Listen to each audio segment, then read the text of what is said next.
Okay, welcome everybody, and welcome to Worcester Public Library's Type 2 Diabetes Series with registered dietitian Judy Palken. Today is the second class in this three-part series, and the topic is controlling carbs and portions. And the case study is the man who ate 3 bagels. This project has been funded in whole or part with federal funds from the National Library of Medicine, National Institutes of Health, with the University of Massachusetts, Worcester. So welcome, Judy. Thank you so much, Dot. I'm really glad to be here back with the Worcester Public Library. I always enjoy it. I'm going to go ahead and share my screen. Just nod if you can see that. I can see a couple of you, so yeah, okay. All right.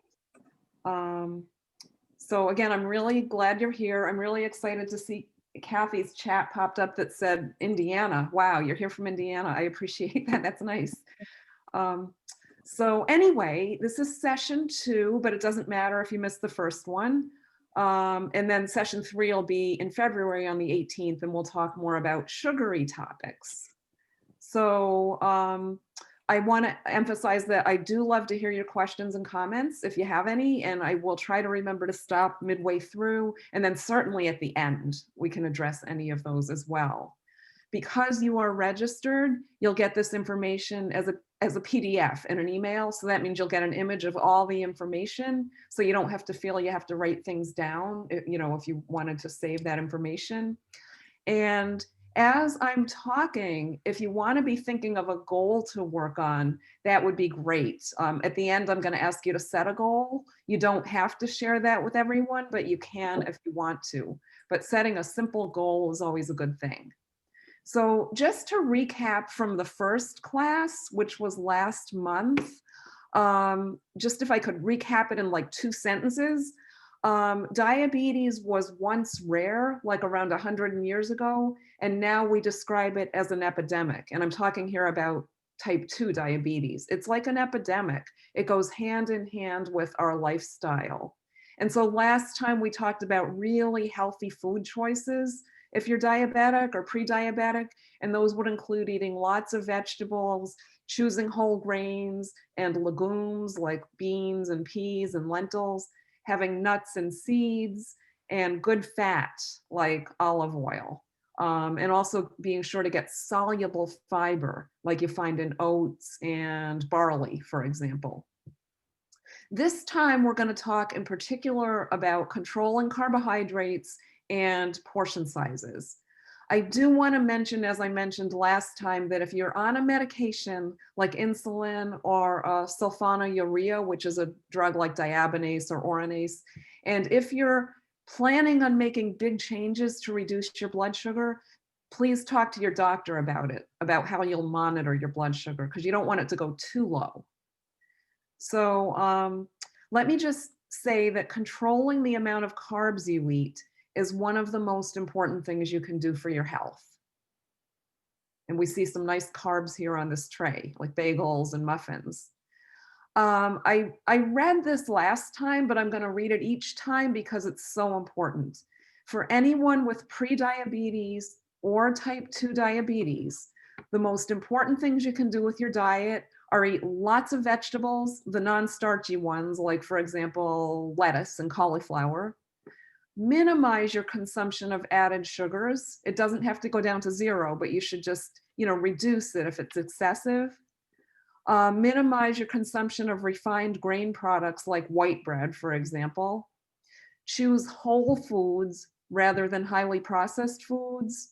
And to drink, do choose mostly water, at least not sugar-sweetened beverages. And these are from the American Diabetes Association. So what are these carbohydrates that it is that we're trying to control? This is just biochemical images of some of them. Nobody needs to memorize these, but I just thought it might be interesting to see a picture of them biochemically. They're these rings, and sometimes they have 3 sides, 4 sides, 5, or 6. So they can be all by themselves, and then they're called a monosaccharide, like glucose. You've heard of glucose, that's the sugar in our blood.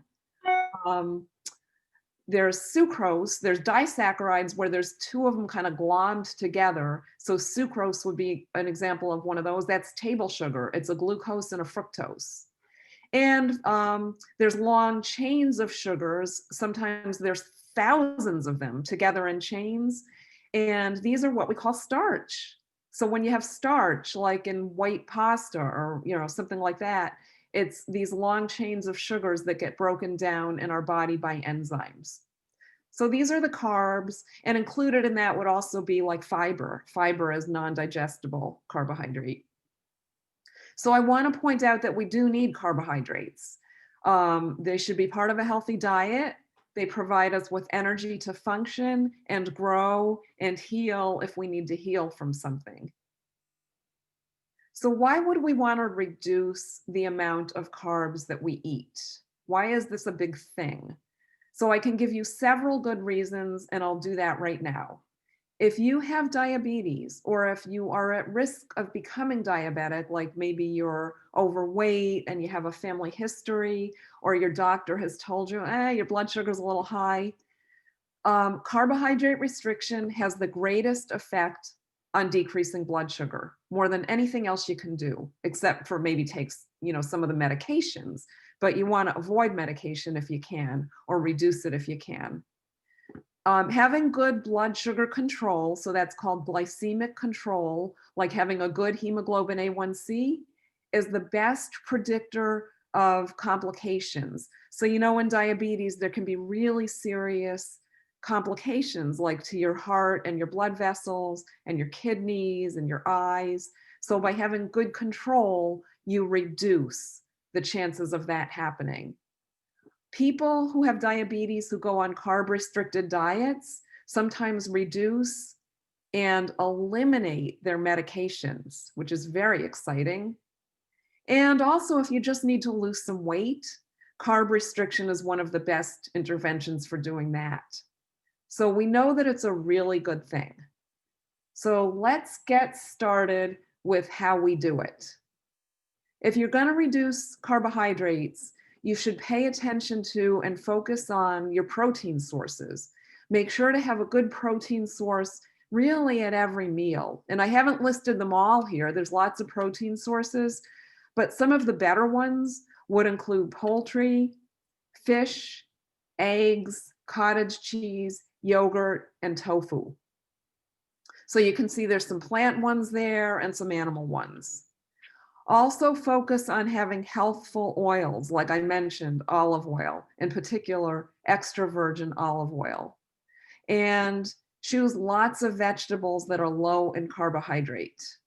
So if you kind of have good amounts of these foods, then you're going to be craving the high carb foods less.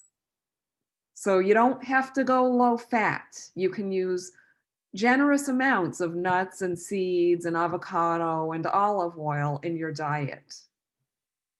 And then when you are choosing carbs, first prioritize the healthful carbs. So these would come from vegetables, fruits, whole grains, legumes like beans and lentils, and non-fat or low-fat dairy products.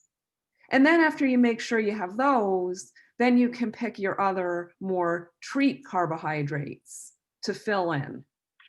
Spread your carbs throughout the day. Don't, figure out how much you're going to have and then bunch it all into one meal. It's really better for you to spread it out. So here's my thoughts that I've come up with and that I've read and that I've heard from other people like you for how to control your portions of high carb foods. So first, if we're talking about breakfast, or, it's not to say that you can only eat these foods at breakfast, but they're commonly eaten at breakfast. In terms of cereal, I would recommend you try to limit it to somewhere between a half cup and a cup. So I've got my measuring cups right here. Here's a half cup, and not all measuring cups are this shallow. Some of them are not as wide, but they're deeper. And then here's a cup. So your serving of cereal, no matter what it says on the package, I would recommend that you don't go over that cup. If you need to stretch it out, you can add healthy nuts and seeds. You could add some berries. It really does seem to go a long way when you do that. If you like muffins, please consider baking your own. The muffins that they sell in supermarkets and coffee shops are more like cake and a muffin tin. They have a lot of carbohydrate. A lot of that is sugar. They have a lot of other things too, like salt. So if you have, if you bake your own, you can intentionally make them smaller. I am very fortunate. I don't know if you're going to be able to see this, but I have my grandmother's old muffin tins, and these are like kind of a standard muffin size. Whereas a lot of the muffin tins they make now are the supersize ones because everybody likes those big supersize muffins. If you do happen to be having one of those, you might want to think about cutting it in half. If you're having a bagel, or for that matter, an English muffin, you might want to consider eating half.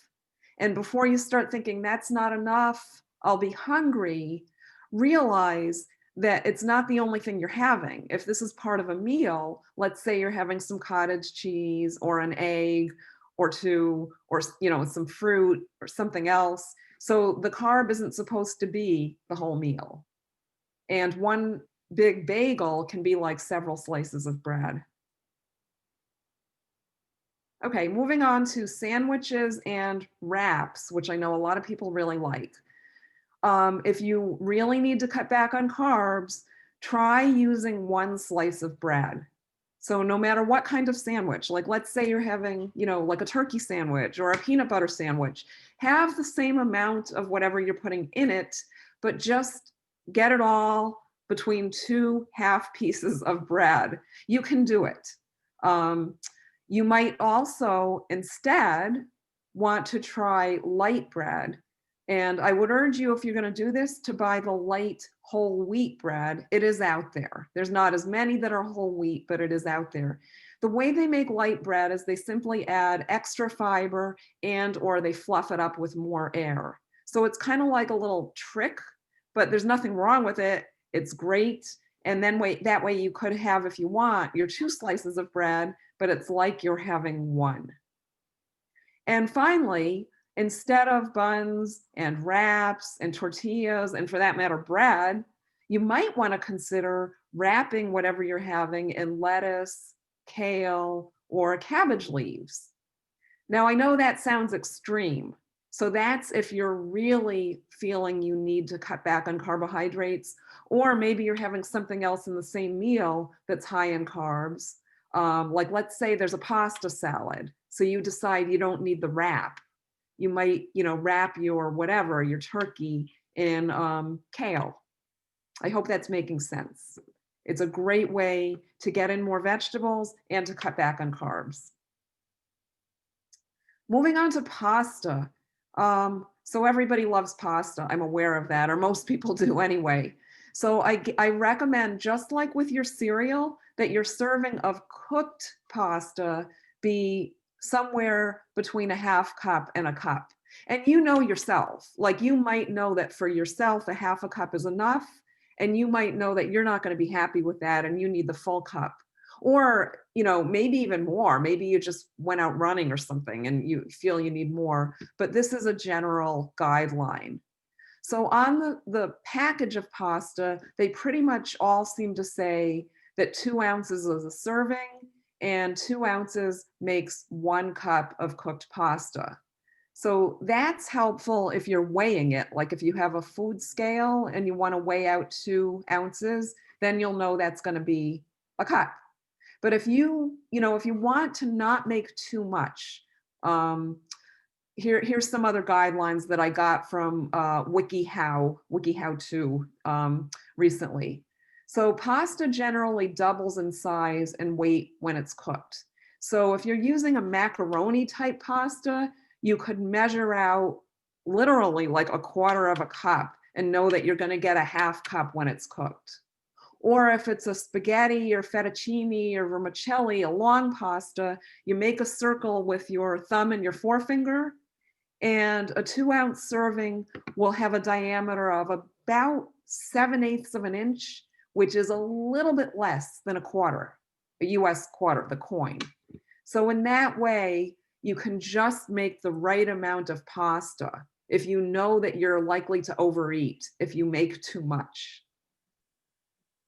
Another thing you can do is stretch your pasta portion with vegetables. So, literally mix vegetables into whatever pasta you're having so that your pasta with veggies becomes veggies with pasta. My favorite example of this is some of you may have heard of the cookbook author Molly Katzin. She's the author of the wonderful vegetarian series of cookbooks, starting with the Moosewood cookbook, which are named after the Moosewood restaurant in Ithaca, New York. But one thing, she's been writing these cookbooks for years. And one thing that I love that she said in some interview I read a while ago was that back when she first started writing these cookbooks, she would have a pasta salad with a little bit of vegetables. And over the years, she has reversed that. So now it's a vegetable salad with a little bit of pasta. And I just love that. We can all do that too. And then finally, you might be a fan of the spiralized veggies in place of regular pasta, or you could mix them. You could dilute down your pasta with some spiralized zucchini or beets or sweet potatoes or some other veggie. So you can actually buy a spiralizer. They sell them in the supermarkets. They're not expensive. Or if you don't feel like doing that, you can also just buy them all prepared. A lot of grocery stores, I know Wegmans sells packages of spiralized veggies. You pay for that service. You pay more than you would just for the vegetable, but it's a nice service to get those veggies all spiralized for you. And you can use it, in, like I said, instead of or with your regular pasta. In terms of rice and other grains, it's really simple. And I know I'm beginning to sound like a broken record here, but the recommended serving size is a 1/2 cup to 1 cup. And of course, I recommend that be whole grain, so brown rice. And what other grains are we talking about here? Maybe you cooked some barley, or maybe you got really more exotic and you made some millet or amaranth or quinoa or something. But with any of them, this is a reasonable serving size. And in a couple minutes, I'm going to talk more about our feelings about that. So hang in there with me while I talk about potatoes. I know a lot of us love potatoes. If you're having a baked potato, there's 2 options I can recommend for you. Choose a small one if there is a small one, or have half. Very often they're big. You could just have half. If you're having mashed potatoes, back to that 1/2 cup, maybe a little bit more. And many people are mashing cauliflower. I'm sorry I didn't put in a recipe, but there's recipes online. And, basically you're steaming cauliflower and mashing it into a mashed potato-like consistency. On to starchy vegetables. It's funny how a lot of people think they're off limits. They're actually not for diabetics or pretty much anyone. They're a healthy food, and they're actually a good part of a Mediterranean way of eating, which we know is really healthy. And they are fine in moderation. I would try to keep it to a 1/2 cup to a cup, maybe a little bit more if it's winter squash, because that tends to be a little bit lower in carbs. And I'm including plantains on this list because even though it's really a fruit, a lot of people treat it like a vegetable. They have it as a side dish at dinner, like we think of a vegetable. And this might also be corn or peas. So again, they are fine in moderation. And now on to crackers and breadsticks. If ever there was a category of high carb foods that gets people into trouble, I think this is it. I know because I've been there. Have you ever found yourself reaching into a box of crackers and all of a sudden you realize, something like half the box is gone? They go down really easily. They are usually white flour, a lot of salt, some added fat that's usually not so great, Sometimes there's sugar. There's nothing nutritious about them usually, although there are a few healthy options out there. So what I'm going to recommend if you're going to have these things is measure out your portion. You know, you can go by what it says on the package. If it says 12 crackers is a serving, you put that on a plate and you put the rest away. Here's a nice hors d'oeuvre idea. Bypass the cracker altogether and serve cucumber rounds with hummus or guac, or for that matter, lox. And you're just bypassing that high carb thing altogether.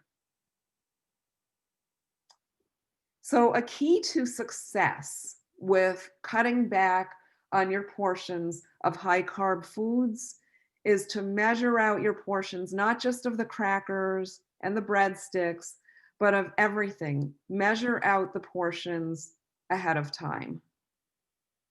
So that might mean that at a dinner, yes, you're going and measuring out your pasta portion. You're cutting your bagel in half early, whatever you have to do.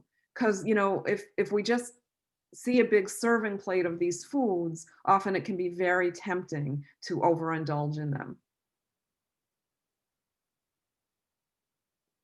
What am I up to? Oh, I wanted to ask if you're still speaking to me after I've cut back all your portions of carbs. But here's what I want to say. You do get very used to making these changes. If you're used to eating 2 or 3 cups of pasta at a meal, or even more, and I know people do, especially, you know, a lot of young people, it can seem like you're cutting back a lot to get to a cup.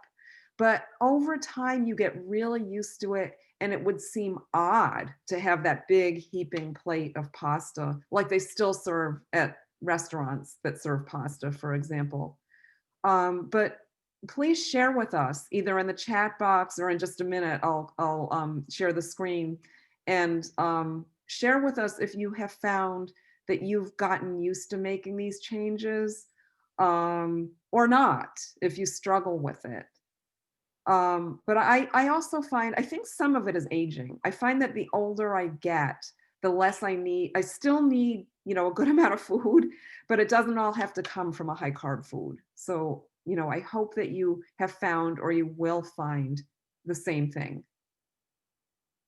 And Dot, can I ask you if there's questions or comments in the chat that I should address? Sure, absolutely. We do have a question in the chat from Kathy. She says, I took type 2 diabetes classes a year ago and was able to avoid medication. However, I find that my numbers have gone up again. I'm guessing that part of it is because I'm no longer accountable to someone else. Oh, thank you, Kathy. First of all, congratulations on getting your numbers down. And I'm glad you brought up accountability. It can really be helpful to be accountable. Some of you here were in my healthy living classes at the med school at UMass. I could see, you know, your names, and I'm so glad you're here. And you know, we talked about accountability a lot. Find somebody that you tell what you're doing. It could be a spouse or a partner or a friend or a child or a parent, or for that matter, it could be your doctor. But find somebody. If you're in my Facebook nutrition group, you could post it there, and then you'll feel accountable. You're going to check back and let that person or that group know how you're doing. So really good point, Kathy. Okay, I think that's all the questions in the chat. And if anybody would like to mute themselves to ask a question, feel free. Okay, I guess. Okay, there'll be more opportunity later. You can see what this is. It's a big picture of measuring cups. It will be really helpful to have measuring cups out in your kitchen. And I recommend you have a good set of them, like a complete set. So like a 1/4 cup, a 1/2 cup, 3/4 of a cup, and a cup. And also measuring spoons. But the measuring cups are so important if you're going to be doing this with measuring the cereal, the pasta, the rice, the potatoes. They're so important that I like to say, don't even put them away, or especially the half cup measure and maybe the full cup measure. Keep them if you have a dish strainer or just somewhere on your counter. These can be your best friend to help keep your portion sizes from creeping up. So keep them out, use them. If you don't happen to have a good set, maybe you want to treat yourself. You might decide that you really need to cut back on your carbs and you want to be really systematic about it. I know a lot of people are numbers people and maybe like to record, not everyone, but this might appeal to you if you want to monitor. People have a lot of success this way with this technique called carb counting. I don't know if you've all heard of that, but I'm going to explain it either way. And now there's been a lot of things over the years and over the decades with, proposed treatments for diabetes, but carb counting has really caught on, and I think with good reason. So if you want to do it, here's like kind of a way you can do it. First of all, I would advise you to keep a record of everything you eat and drink for about a week without changing anything. Don't try to be super good, but just keep a record and add up the carbs and see how much you typically get. And try to notice, do you have a particular meal or snack in which it seems like you're taking in a lot? Like, 200 grams of carbohydrate in one little snack or something. Now, how you're going to know, and I reference this book in the references, there's, resources listed at the end that you'll be getting when you get the materials, but you get a carbohydrate counter. I highly recommend this one, Complete Guide to Carb Counting. I got mine on Amazon. It was inexpensive. It's put out in 2019. So most of it is just kind of explaining how to do it, which is what I'm going to be explaining right now. But the appendix at the end lists the carb, it's only a few pages, but it lists the carb content of hundreds of foods. So you add up your carb intake and see how much you're typically getting. And then you set yourself a limit. You might say, well, I'm going to limit it to 100 grams per meal because I'm getting a lot more than that. But people have a lot of success with limiting to 45 to 60 grams of carb per meal. I can't give you each a prescription because everybody's different and I don't know all your circumstances, but I can tell you this, you're not going to hurt yourself if you try 45 to 60 grams of carb per meal. And you might try that and decide you want to go a little bit lower, or you might say, I need to go a little bit higher, but it's a good starting point, that range. And just to give you a frame of reference, a medium-sized apple has about 25 grams of carb. How about a bagel? So bagels vary greatly in size. So I've listed here small, medium, and large, ranging from 36 to 55 to almost 69 grams of carb. So you can see a large bagel. If you were trying to limit it to 60 grams of carb per meal, you couldn't even have one of those large bagels. But like I said, they have a lot of carb. They're like several slices of bread. How about a Dunkin' blueberry muffin?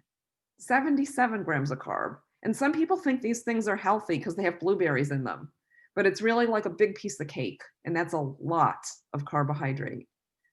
So again, here's a picture of the book, and the full reference is listed in the resources at the end of this session. And you don't have to get this. Some people prefer a different book. Some people prefer to use an app and count their carbs that way. And also, you don't even really have to get anything special. You can, if the food has a label, it will list the grams of carb per serving. And you can also easily look up a lot of foods online. And I've noticed in the past year or so, it's gotten really good. If you type in how many grams of carb in a pear, for example, in Google, the information is pretty much the USDA information that I look at when I look up the nutritional value of things. So it's pretty accessible. But just in case you want a book, here's a good one. As a shortcut, if carb counting doesn't appeal to you, or you want something a little bit easier, some people just count 15-gram carb choices. So you're going to have to learn what a few of those are. But in general, for example, it would be about a half of a medium apple would be 15 grams of carb, about a cup of low-fat milk, or any milk for that matter, and about a slice of bread. Now, are they going to vary slightly? Yes. Different breads will vary, different fruits will vary, but you can kind of, use this as a guide. And also, oh, I didn't read it, but 1.5 cups of non-starchy vegetable, like broccoli, for example. So you learn, what several foods are that make up 15 grams of carb. And then you just say, okay, I'm allowing myself 3 of those per meal. And that's a slightly easier, less analytical way to do it. And then finally, eventually, if you do either of these techniques, the 15-gram carb thing or the carb counting, eventually you're going to get really good at just estimating based on experience, and you won't have to look up so many things. People that do this a lot kind of know the carb content of a lot of foods. They know it better than I do. So all this carb counting in one way or another is really good if your blood sugars are high, or you have a fair amount of weight to lose. You might be really happy if you give this a try. Okie doke. Some winning behaviors. Excuse me one moment. And if you were here last time and these look familiar, it's because I read them last time, but they're so important that I'm going to read them every time. Try to eat more of your food early in the day. Eating early in the day helps with blood sugar control and your weight and your heart health. So it's not just a matter of what we eat, but also when we eat is important. So if you currently have a really tiny breakfast, but a really big dinner, see if you can work on shifting that even just a little. So you have more at breakfast and maybe a little less at dinner. You get used to it. It's all what you're used to. And you're not as hungry later in the day if you've had a good breakfast. Do try to eat 3 meals. There's rare exceptions. There's people that really don't enjoy eating 3 meals and they only want 2. But if for most people, 3 meals works really well, as opposed to grazing all day. It's not a healthy habit. Most people that are grazing all day are not grazing on broccoli and almonds. I know that from what I've observed. So try to eat 3 good meals. And if you need a little snack or 2, okay, that's fine. Don't let yourself get too hungry. We all know what happens when we get too hungry. Me too. Happens to me too. Reduce your portion sizes as needed. And I've spent the past half hour talking about that, about portion sizes. But here's another strategy, by the way. If necessary, just cut your problem foods in half, or if that's too draconian, cut them by 1/3. So you like having that really big bagel and you don't want to cut it in half. Maybe you can take 1/3 of it out of there and put it in the freezer or give it to someone else. And then finally, cook at home. The more you cook at home, no matter what it is, the more likely it's going to be somewhat healthier than food that you get out at a restaurant. And we might think, well, isn't everybody cooking at home now because we're in a pandemic? But actually, that's not the case. There's a lot of people getting a lot of fast food and a lot of takeout. So do try to cook at home. It can be really simple. I've got a recipe sitting on my counter right now. I cut out a lot of recipes. Friends give me recipes. The one that I'm going to try this afternoon for dinner tonight is from Parade Magazine. It's a polenta kale soup. I don't know if anybody saw that. And it's simple and it just looks really good. So you don't have to be a gourmet cook. It doesn't have to be elaborate. but just try to do some cooking at home. And I know a lot of you do. Dot, are there any questions or comments that I should address right now? Let me check. Nope, I do not see any. Okay, very good. Now we're going to move on to the case study in that case. And this is based on something, an incident that I actually saw, and I'm not passing judgment at all. I know that it's very hard, especially when we're at something like a buffet or a brunch. But I'm calling this the man who ate 3 bagels because he did. And a lot of people do. So this is a guy that has type 2 diabetes and is overweight. And he was going to a brunch. So he purposely didn't eat earlier. At 11 a.m., he arrives at the brunch and he is feeling hungry and anticipating the great food and the great friendship that he'll encounter there.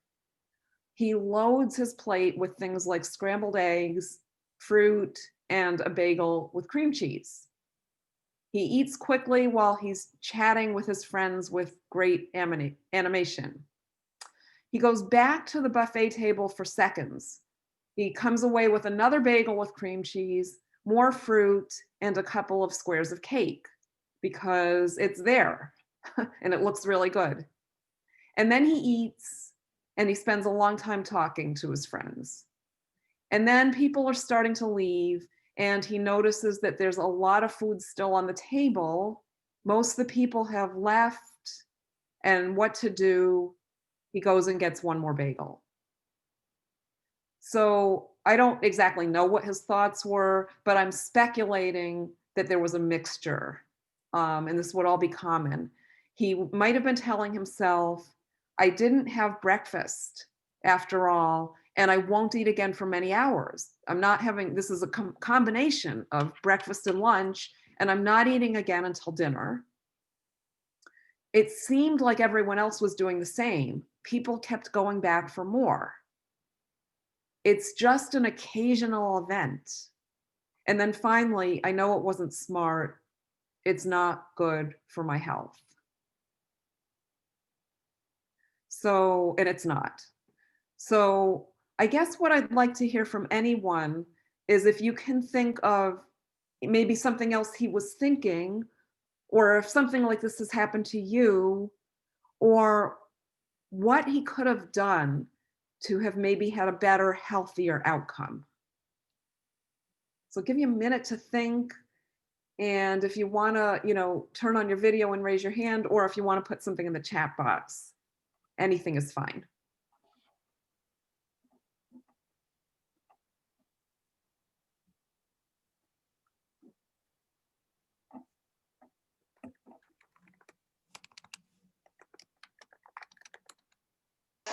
I got a question for you.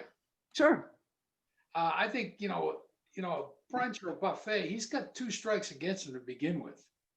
I mean, the food is so available, and I mean, can't practice any healthy habits there, very difficult. So, maybe in this case, considering his condition, the best thing to do is avoid it. Yeah. So my response to that is this last, I can't see who's talking.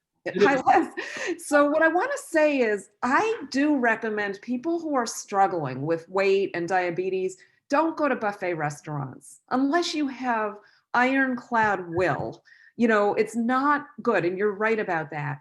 But because this was like a potluck brunch, and because being social is a very important part of our health, unless he really knows he can't control himself, I'd like for there to be a way for him to go.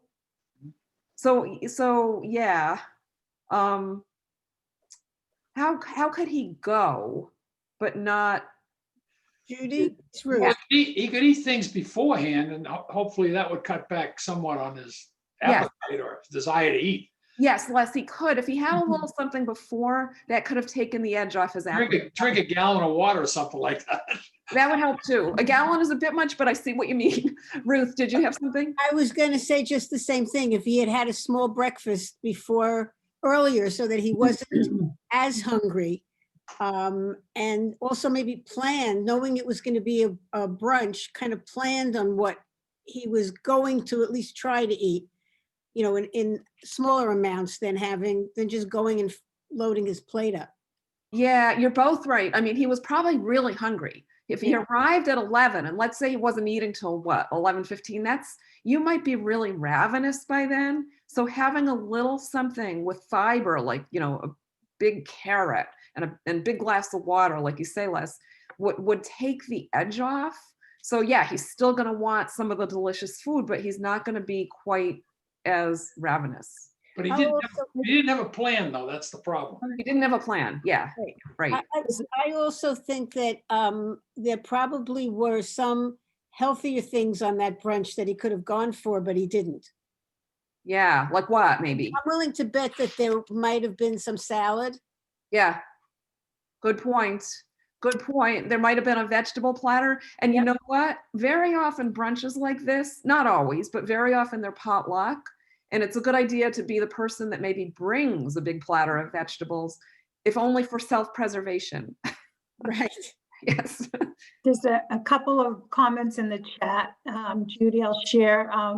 Kathy says to suggest to meet at a sit-down restaurant or bring your own food from home for a warmer weather picnic. Yeah, those are good. If you have any input into the planning of the event, Right. you could, maybe suggest those things. Yeah. Yeah. An author says he didn't think, and like you said, he didn't have a plan. And Mary had said eat a smaller meal before going to the brunch, but I think others had suggested that too. Yes. Yeah. So clearly that's a good idea because several of you thought of it. Yeah. Anything else? I have one more thing from my own experience from another condition where I have to plan on what I'm eating. It's the planning part and knowing what's going to be served and what you can eat, or decide what it is that you can eat and don't waver from it. Yes. Yeah. The key word there is plan. A couple of you now have mentioned it. Have a plan going in. And I also think, I'm wondering about that third bagel. He can't possibly have been hungry. In fact, I'm guessing he might have felt pretty full by then. But I'm thinking that sometimes when an event is ending, has it ever happened to anyone that you're thinking you'd like to prolong it? You feel sad that it's ending. You're having such a good time. And going back for more food may have been a way of prolonging it, even if you didn't think of it that way. I don't know. Another thing that I want to say is he could have been doing some negotiations with himself. I mean, look, he had the 3 bagels and he also had cake. And part of his plan could have been, I want these treats, but I'm going to decide ahead, which is more important to me, bagel cake, bagel cake. How can I divvy them up if I'm going to divvy them up? So yeah, planning, negotiating. No one has to know it but him. Right. Or maybe he would like to talk to people about it. It depends on your friends. And I don't know if you addressed this, Kathy also brought up emotional eating. Mm-hmm. Yeah. So yeah, maybe there was some mixture here of just being excited to be with his friends. It could be that there was something sad going on with him. The third bagel could have had to do with boredom if he was, sitting by himself at that point. So yeah, our emotions have a big impact on our food choices, for sure. Okay, I'm going to move on, but if you think of anything else you want to say about this, there'll be more time at the end. So next, I'm going to switch gears. We're done with food for now, pretty much. But I wanted to talk about physical activity because it's so important. As I've said before, for diabetics, it's free medicine. That's really true for everyone. But it's free medicine. It can improve control of your blood sugar as well as your weight and the condition of your heart and blood vessels. So here's an action that you can take. Move more and sit less. So it's not enough to just do our activity. Let's say you've got that down. You take a walk several times a week, or you ride a bike, or you swim, or you do something. We also need to try to sit less if we sit a lot. So prolonged sitting increases the risk of CVD, which stands for cardiovascular disease, and type 2 diabetes. So we need to break it up. Some of us do need to sit a lot. You know, you might have a job or an activity where you're sitting at the computer a lot, or maybe you happen to be watching a fair amount of TV, sitting on the couch, whatever. Try to reduce those if you can, but at least some people set an alarm. We can all like set an alarm on our phone, or, you know, that timer above the stove or something, you know, so that every hour or so they're getting up and moving. It's especially unhealthful to sit a lot after a meal, in terms of blood sugar in particular. So make it a point to move after eating. It might be that you like to be a productive person. So you say, okay, I'm going to do everything I can think of in the kitchen. I'm going to wash the dishes, clean the counters, prep for the next meal, whatever, take out the garbage, take out the recycling. And by the time you've done all that, maybe you've been moving for 10 minutes or so. So that's all really good, or at least you're not sitting. And you can also decide that after meals, you take a short walk. Realize that that short walk can even be in your house, but you're moving, you're not sitting. Next is, again, getting your sleep is really important. Lack of sleep disrupts blood sugar and insulin levels, and it affects our ability to focus and our mood. If we don't get enough sleep, we tend to be irritable and unhappy, just as if we were like a baby. So an action you can take is to pay attention to your caffeine intake. So the stimulating effects of caffeine can take as long as 8 hours to wear off fully. And people are different. For some people, it might even take longer. So if you're having trouble sleeping, consider the timing of coffee, tea, if you're having any colas, and chocolate, because these all have caffeine. Coffee has the most, generally followed by tea, colas, and chocolate doesn't generally have much at all, but it does have some. So if you're sensitive, you might want to consider the timing of when you're having this. Maybe cut yourself off of coffee at noon if you need to, or change it over to decaf. I want to give you an image of a painting. I wish I could give you all a painting. So I love this Van Gogh of Basket of Potatoes from 1885. I love that even though it's pretty monochromatic, I think it's just really beautiful. And just a reminder that potatoes as a starchy vegetable are still allowed. You know, they still can be part of a healthy diabetic or pre-diabetic diet. It's all about the portion size. And here are those resources. Same as from the last class. If you were here last time, it's the same exact list. And that carb counting book is right here in the middle. And finally, just one more thing, and that is setting a goal. If you can think of a small change that you can try out this week, you might want to write it down. If you have a scrap of paper with you, and if you want to put it in the chat box or just tell us, you can unmute yourself and tell us. We'd love to hear it. Or you might want to take more time and think about this carefully. But it's nice to make our changes and our goals small, something you know you can achieve or you're 90% sure you can achieve. And then once you got that down, you can work on the next thing. Judy, I have a question. Sure. When you say to try limiting the carb counting and try limiting carbs to, I think you said it was 45 to 60 grams a meal? Yeah, that works well for many people. Yeah. What about any kind of snacks? What would that be? Wouldn't be the same thing, would it? No, it would be a bit less for snacks. you know, I don't have a firm amount, but I guess I would say 15 to 30. Okay, so, all right, Yep. because I'm gonna give that a try.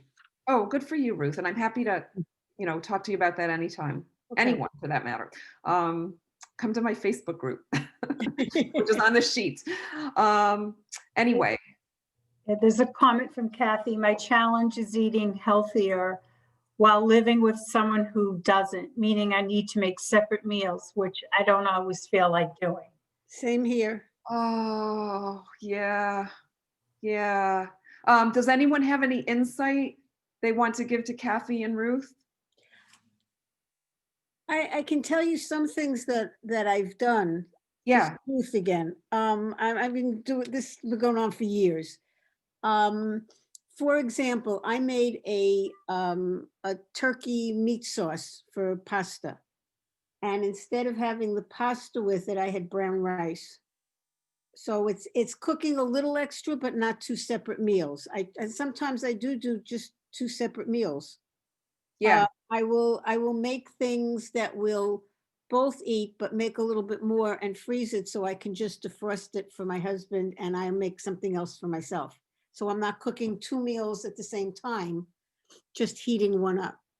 Okay. Okay.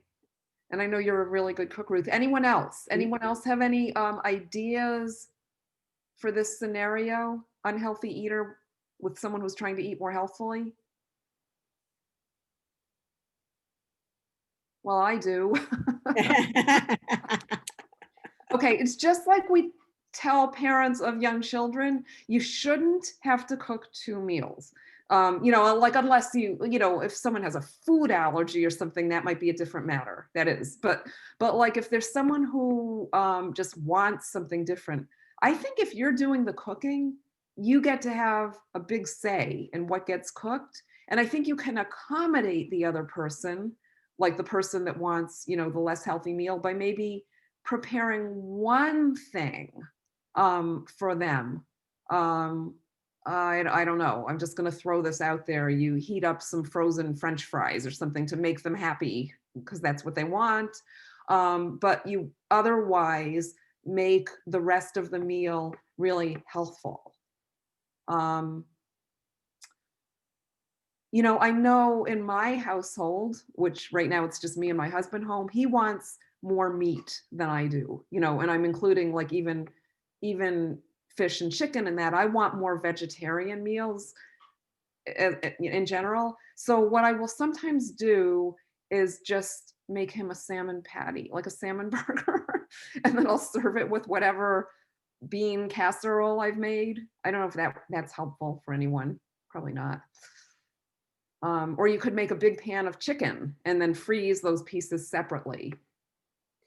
The big problem that I have, I mean, I seem to have covered this over the years with, you know, I'll make vegetables for myself and not for him.